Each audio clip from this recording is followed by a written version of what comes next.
Hello everyone, welcome back to NEET Learning Channel and today we will discuss about biotechnology and principle and process. ठीक है, this is the 11th chapter of NCERT. तो जो आज हम discuss करेंगे कि biotechnology में क्या हमने पढ़ा है, ठीक है। तो उसके बारे में हम डिस्कस करेंगे, बायोटेक्नोलॉजी में क्या क्या हमें पढ़ना है उसके बारे में डिस्कस करेंगे, ठीक है। तो biotechnology deals with the technique of using live organism or their cellular components or enzyme from organism to produce product and process useful to man, ठीक है। तो इन्होंने बोला कि बायोटेक्नोलॉजी टेक्निक में हम क्या क्या मतलब सबसे पहले ऐसे प्रोडक्ट बनाएंगे जो किसी भी ऑर्गेनिज्म के लिए क्या है, इंपॉर्टेंट है, ठीक है। उसके बाद देखिए और मैन के लिए भी इंपॉर्टेंट है। अब देखिए टर्म के बारे में देखते हैं, ठीक है। तो टर्म देखते हैं कि 1917 by Hungarian engineer Karl Ereky to describe a process for large scale production of pigs, ठीक है। तो 1970 में एक इंजीनियर आए जिनका नाम था कार्ल इरेकी, ठीक है। क्या नाम था? Karl Ereky, okay. उन्होंने एक अपना लार्ज स्केल प्रोडक्शन दिया, ठीक है। किसमें उन्होंने डिस्कवर किया? पिग में, ठीक है। किसमें डिस्कवर किया? पिग में। फिर देखिए it is a control use of biological agent और cellular improvement for beneficial users, जो कि मैन के लिए क्या थे? बायोलॉजिकल एजेंट ऐसे थे जो कि सेल्स को इम्प्रूव करने वाले थे, ठीक है। कैसे थे? बायोलॉजिकल एजेंट जो थे वो सेल्स को इम्प्रूव करने वाले थे, जो कि मैंस के लिए क्या थे? बेनिफिशियल थे, ठीक है। फिर देखिए नेक्स्ट हेडिंग जो है वो कौन सी है? According to EFB. EFB full form क्या है? यूरोपियन फेडरेशन ऑफ बायोटेक्नोलॉजी, ठीक है। क्या नाम है? European Federation of biotechnology.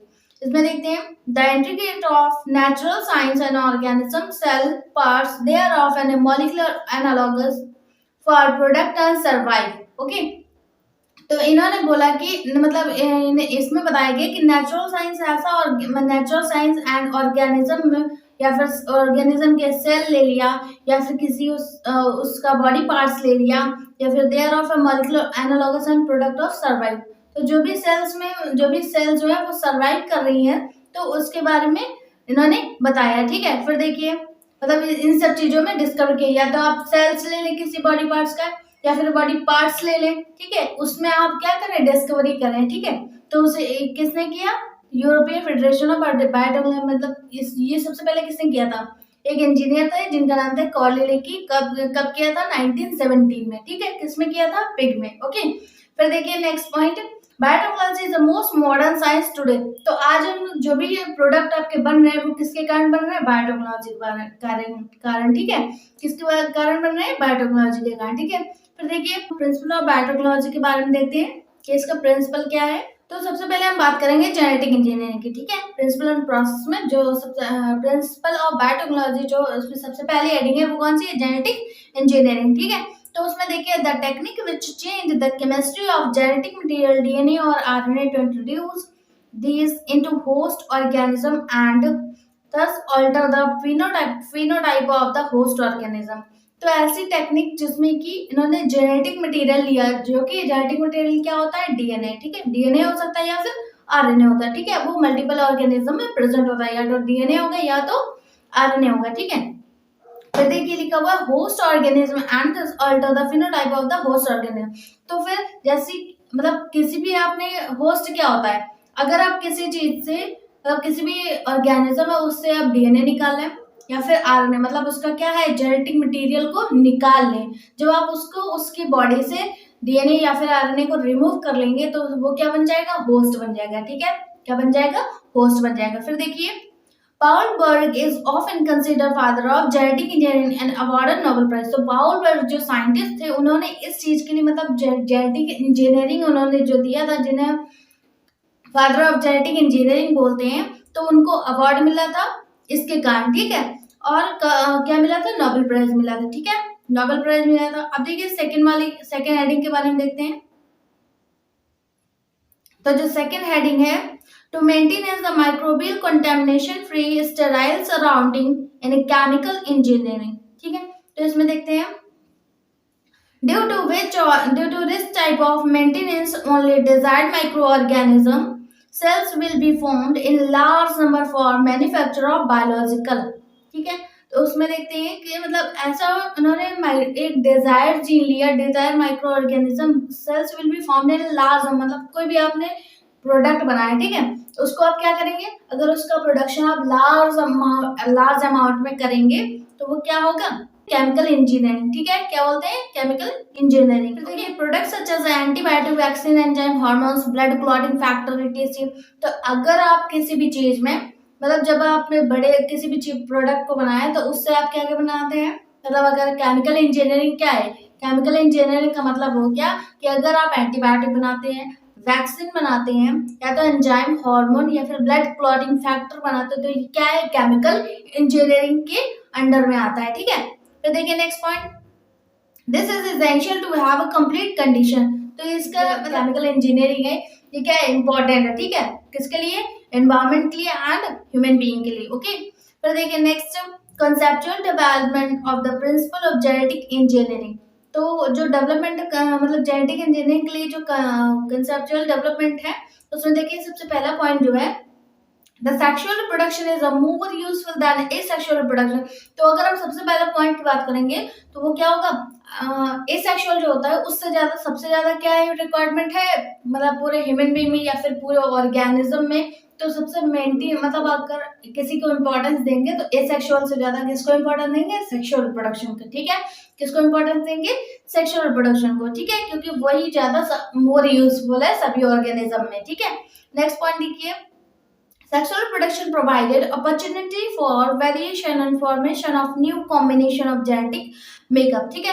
तो सेक्सुअल रिप्रोडक्शन जो होता है वो जो ह्यूमन बीइंग में या फिर किसी भी ऑर्गेनिज्म में क्या है, वेरिएशन लाता है, ठीक है, क्या लाता है, वेरिएशन मतलब चेंजमेंट लाता है। कोई भी मतलब अगर मतलब चेंजमेंट आ रही है, कोई पहले अगर कुछ चीज कुछ दूसरा कर रहा होगा, ठीक है, तो वही आगे उसकी न्यू जनरेशन जो है वो क्या होगी, डिफरेंट करेगी, ठीक है, मतलब उसी चीज में क्या करेगी, ग्रोथ करेगी, तो क्या है, वेरिएशन, ठीक है, चेंजमेंट, ओके। फिर देखिए third point, some variation are beneficial to the organism as well as population.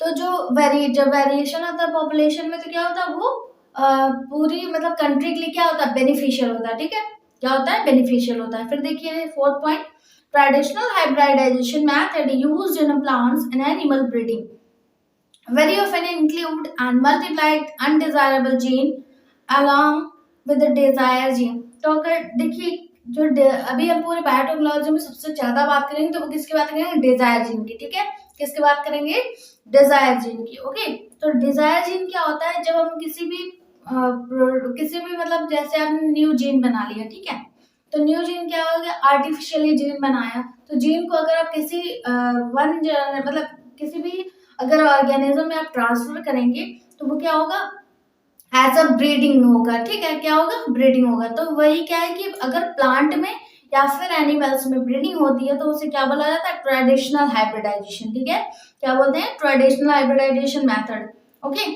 फिर देखिए the genetic engineering which includes formation of recombinant DNA and use of gene cloning and gene transfer method. तो genetic engineering में सबसे पहले ज्यादा formation किसका हो रहा है, रिकॉम्बिनेंट डीएनए का, ठीक है, किसका फॉर्मेशन हो रहा है, रिकॉम्बिनेंट डीएनए का, जिसमें कि डिजायर जीन प्रेजेंट होता है, ठीक है, क्या प्रेजेंट होता है, डिजायर जीन। उसके बाद देखिए use of gene cloning and gene transfer method.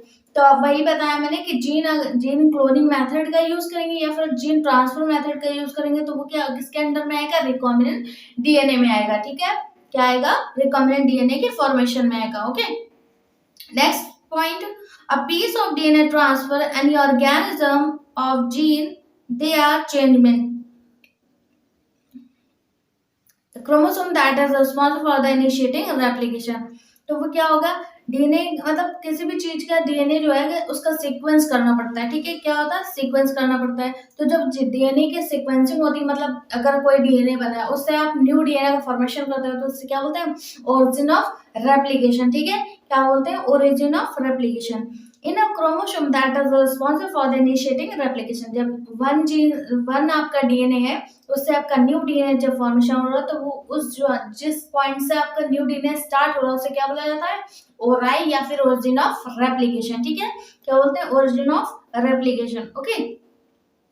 तो वो न्यू जीन के जो न्यू जीन का मतलब जब उस डीएनए का रेप्लिकेशन होता है तो उसके लिए ये क्या है, ओरिजिन जो है मतलब ओरिजिन ऑफ रेप्लिकेशन जो है वो इम्पोर्टेंट है, ठीक है। किसके लिए? न्यू डीएनए के रेप्लिकेशन के लिए। ओके, नेक्स्ट पॉइंट देखिए। Thus, an aligned DNA linked with the origin of replication can replicate it and multiply itself in the host organism. फिर देखिए, जब डीएनए को हमने क्या किया, ओरिजिन ऑफ मतलब न्यू डीएनए का फॉर्मेशन हो गया, वन डीएनए से न्यू डीएनए का फॉर्मेशन हो गया, तो क्या होगा, उसको क्या बोलेंगे, अलाइन डीएनए, ठीक है। अलाइन डीएनए हो गया, तो अलाइन डीएनए जो होगा वो क्या मतलब जब किसी होस्ट में पहुंच जाएगा तो क्या करेगा, रेप्लिकेट करेगा, ठीक है। क्या करेगा, रेप्लिकेट करेगा। फिर देखिए, रेप्लिकेट का मतलब क्या है, मल्टीप्लाई करेगा। ओके, मतलब कई सारे अपने कई सारी कॉपीज बना लेगा। ओके, नेक्स्ट पॉइंट देखिए। It is also called cloning, forming multiple identical copies of any template. तो वही बोला मैंने कि कोई भी जब जीन है, न्यू प्रोडक्ट जो जीन आपने बनाया है, जीन क्लोनिंग बनाई है, तो उसे क्या बोलेंगे, जब वो किसी बॉडी में पहुंच जाएगी और रेप्लिकेट करना स्टार्ट हो जाएगी, दैट मीन्स उसकी मल्टीपल कॉपीज बनना स्टार्ट हो जाएंगी, तो यही क्या है, रेप्लिकेशन है, ठीक है। फिर देखिए, हम नेक्स्ट टॉपिक की बात करेंगे प्लाज्मिड के बारे में, ठीक है। प्लाज्मिड क्या होता है, तो सबसे पहले इसकी जो मेन डेफिनेशन है वो क्या है, इसकी जो मेन डेफिनेशन है वो it is extra chromosomal self replicating circular part which undergo self floating when it introduce other organism and transferable। जैसे हमने किसी बैक्टीरियल सेल को ले लिया, ठीक है, किसको लिया, बैक्टीरियल सेल को, ठीक है। तो उसमें क्या क्या प्रेजेंट होता है, पहले हम इस स्ट्रक्चर की बात कर लेते हैं। तो ये देखिए, बैक्टीरियल सेल दिख रहा है आपको, तो बैक्टीरियल सेल में क्या क्या प्रेजेंट है, जीनोम प्रेजेंट है, ठीक है।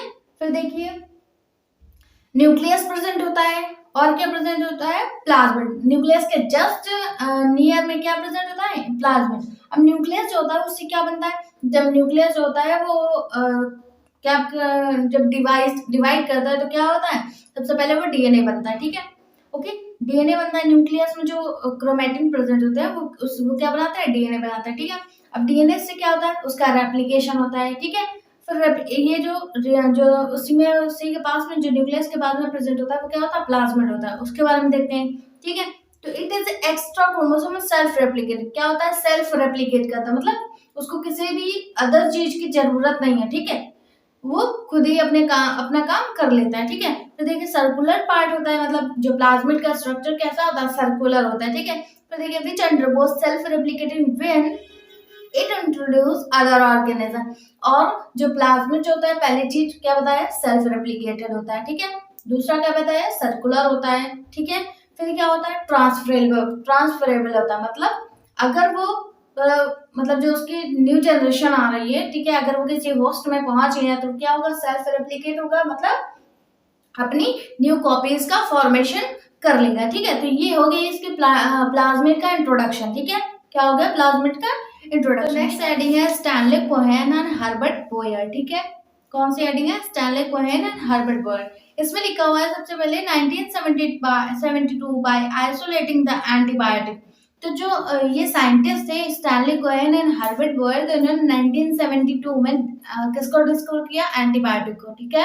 किसको डिस्कवर किया, एंटीबायोटिक को आइसोलेट किया, ठीक है। तो देखिए, resistant gene by cutting out of peace DNA from plasmid which was responsible for giving antibiotic resistance. तो इन्होंने ऐसा किया कि जैसे कि न्यू जीन मतलब किसी भी जीन से, किसी भी ऑर्गेनिज्म से उससे जीन निकाला, ठीक है, उस जीन को कट किया, उसके बाद जीन को कट करने के बाद दूसरे अदर ऑर्गेनिज्म के जीन को ऐड कर दिया, ठीक है, ज्वाइंट कर दिया, ठीक है, और उसके बाद किस में ट्रांसफर कर दिया, होस्ट में, ठीक है। तो यही इन्होंने बताया कि मतलब ये पूरा प्रोसेस क्या है, कैसे एंटीबायोटिक बनाई गई, तो ये इसमें बताया गया, ठीक है।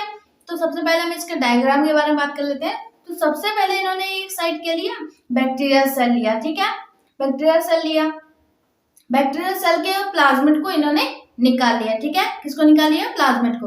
उसके बाद देखिए, अदर ऑर्गेनिज्म क्या था, जो अदर सेल थी उसके डीएनए को निकाल लिया इन्होंने, ठीक है। तो अब जब डीएनए को इसके जो बैक्टीरियल सेल था उसके प्लाज्मिड को निकाल दिया, और इधर क्या है, अदर सेल जिसमें कि डीएनए है, इसको डीएनए को रिमूव कर लिया, ठीक है। अब देखिए, जो बैक्टीरियल सेल का प्लाज्मिड है उसमें देखिए प्लाज्मिड को इन्होंने देखिए सबसे पहले लिखा हुआ है cutting with the help of restriction enzyme drop, ठीक है। तो इन्होंने जो एक ऐसा एंजाइम होता है जो कि एज अ मॉलिक्यूलर सीजर के तरीके वर्क करता है, ठीक है। इसको बायोटेक्नोलॉजी की लैंग्वेज में क्या बोला जाता है, मॉलिक्यूलर सीजर, ठीक है। क्या बोला जाता है, मॉलिक्यूलर सीजर। क्यों, क्योंकि ये कटिंग का इसका जो वर्क होता है वो क्या करता वर्क होता है, जीन को कट करना, ठीक है। क्या करना, क्या वर्क होता है, जीन को कट करना, इसलिए इसको क्या बोलता है, मॉलिक्यूलर सीजर, ठीक है। किसको, रेस्ट्रिक्शन एंजाइम को, ओके। तो जब हम ये प्लाज्मिड है तो प्लाज्मिड को रेस्ट्रिक्शन एंजाइम कुछ ड्रॉप डालते हैं, जब रेस्ट्रिक्शन एंजाइम के कुछ ड्रॉप इसके प्लाज्मिड में डालते हैं तो क्या हो जाता है, आफ्टर सम टाइम तो जो प्लाज्मिड जो होता है वो कट हो जाता है, मतलब जिस जगह से आपको कट करना है उस जगह पे उस ड्रॉप को डाल देते हैं, ठीक है। किसको डालें, रेस्ट्रिक्शन एंजाइम को डाल देते हैं। दोनों साइड से रेस्ट्रिक्शन एंजाइम को डालने से उस वो जो पार्ट होता है, जितने जितने पार्ट में आपने डाला है तो वो पार्ट क्या होता है, कट हो जाता है, ठीक है। प्लाज्मिड से कट हो जाता है, ठीक है।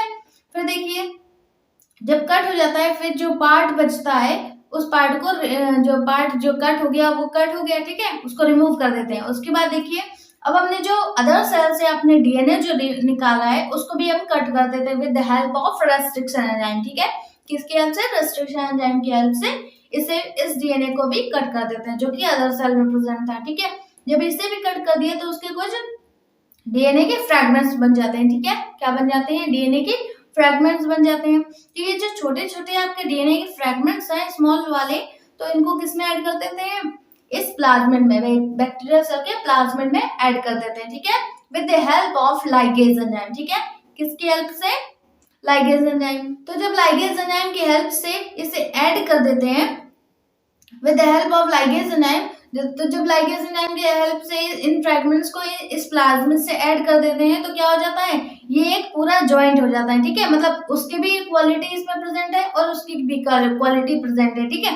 तो दोनों क्वालिटी किसमें आ गई, एक में आ गई, ठीक है। तो ये क्या बन गया, एक प्रोडक्ट बन गया। फिर उसके बाद इस जीन को किसमें ले जाते हैं हम, नेक्स्ट सोर्स में। तो सबसे लिखा हुआ है, मैंने एरो बना के लिखा हुआ है कि ट्रांसफर इन द होस्ट। तो वो जो जीन आपकी बन गई है, ठीक है, तो उस जीन को किस में ट्रांसफर कर देते हैं, होस्ट में। होस्ट किसे कहते हैं, अभी मैंने बताया था कि अगर किसी ऑर्गेनिज्म से आप डीएनए को रिमूव कर लेते हैं तो उससे क्या बोलते हैं, होस्ट बोलते हैं, ठीक है। क्या बोलते हैं, होस्ट बोलते हैं, ओके। अब जब ये जो आपका जो न्यू जीन बन गया है, ठीक है, तो इसको किस में डाल देते हैं, उसी होस्ट में जिससे आपने डीएनए को निकाला था, ठीक है, ओके। जिसमें डीएनए पहले से प्रेजेंट नहीं था, ठीक है, तो उसमें हम ट्रांसफर कर देते हैं। उसके बाद देखिए तो इस ऐसे इन्होंने एंटीबायोटिक बनाई थी, ओके। फिर देखिए 3 basic step in genetically modifying organism. तो कुछ स्टेप होते हैं जो कि मतलब इस जो आपने प्रोडक्ट बनाया है, जो आपने एंटीबायोटिक जैसे यहाँ पे बनाई गई, जो न्यू जीन बनाया है, इसके कुछ स्टेप होते हैं जो कि जिसे मॉडिफाई किया जा सकता है, ठीक है। 3 स्टेप होते हैं इसके। तो पहला स्टेप देखते हैं, तो identification of DNA with a desirable gene. तो जिस पे आप डिजायरेबल जीन, मतलब जैसे आपने डिजायरेबल जीन कोई लिया जो आपने अभी बनाया, तो उसका क्या करेंगे, आइडेंटिफिकेशन करेंगे, जो कि पहला स्टेप है, ठीक है। तो सबसे पहला स्टेप क्या है, identification of DNA with a desirable gene, ठीक है। सेकंड पॉइंट देखिए, introduction of the identified DNA into the host. तो जिस अदर होस्ट से आपको ऑर्गेनिज्म, मतलब जिस होस्ट में आपको डालना है उसका क्या करेंगे, इंट्रोडक्शन करेंगे, ठीक है। क्या करेंगे, इंट्रोडक्शन करेंगे, ठीक है। मतलब आइडेंटिफाई करेंगे कि वो होस्ट उस जीन को डालने लायक है कि नहीं है, ठीक है। तो वो हो गया, ठीक है। पहले हमने किसका दिया, इंट्रोड्यूस किया डिजायरेबल जीन को जो आपने बनाया हुआ है, ठीक है। फिर उसके बाद दूसरे स्टेप में क्या करेंगे, होस्ट को आइडेंटिफाई करेंगे कि वो होस्ट उस डिजायरेबल जीन को एक्सेप्ट कर पाएगा कि नहीं, ठीक है। फिर देखिए थर्ड क्या है, maintenance of introduce DNA in the host and transfer of DNA to its progeny. फिर जब दोनों को हम डिजायरेबल जीन को इंट्रोड्यूस कर लिया, फिर होस्ट को आइडेंटिफाई कर लिया, फिर क्या होगा, अब उस डिजायरेबल जीन को क्या करेंगे, होस्ट में ट्रांसफर कर देंगे, ठीक है। क्या करेंगे, होस्ट में ट्रांसफर कर देंगे। तो ये हो गया 3 स्टेप। तो 3 स्टेप में जब आपने होस्ट में ट्रांसफर कर दिया तो होस्ट जब होस्ट रिप्रोड्यूस करेगा तो उसका जो डिजायरेबल जीन होगा उसके कैरेक्टर किस में आएंगे, उसके नेक्स्ट प्रोजेनी में आएंगे, ठीक है।